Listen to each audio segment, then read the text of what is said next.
আসসালামু আলাইকুম মার্গো সাহেব। ওয়ালাইকুম আসসালাম। কি কিছু বলবেন নাকি? মার্গো সাহেব, আমার অনেক কিছু বলার আছে। আচ্ছা বসেন, বসে কথা বলেন। আচ্ছা কি বলবেন বলেন, আপনি এক এক করে বলেন। এ বউ আমি রাখু না। এ বউ ডেলি রেতিমতে কি আরে বাবু, ডেলি রেতিমতে। মাদ্রাস সাহেব, এটা কিন্তু একবারে মিথ্যা কথা। আমার 10 বছর ধরে বিয়ে হয়েছে, 3টা পোলাহান হয়েছে। আমি বলে বেশ নাই মতি, আপনার কি এটা বিশ্বাস হয়?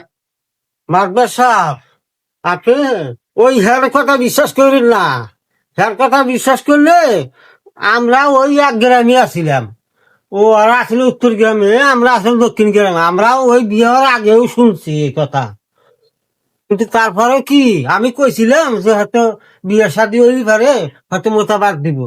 আর মোতা যেহেতু বাদ দেয় না, এই জন্য আমি রাখবো না। আমার এক কথা সাফ সাফ কথা আমার। দেখেন, এখন আপনার কথা শুনলাম, হের কথা শুনলাম, এখন যা দেখলাম দোষ দুইজনেরই আছে।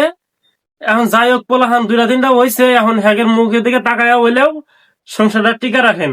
তাহলে আর কি, দুজনে মিল করে দেয়, আপনারা যান গা। হ্যাঁ, আল্লাহ রাস্তায় সংসারটা টিকা রাখেন, যান, পোলাপানের মুখের দিকে নজর রাখেন।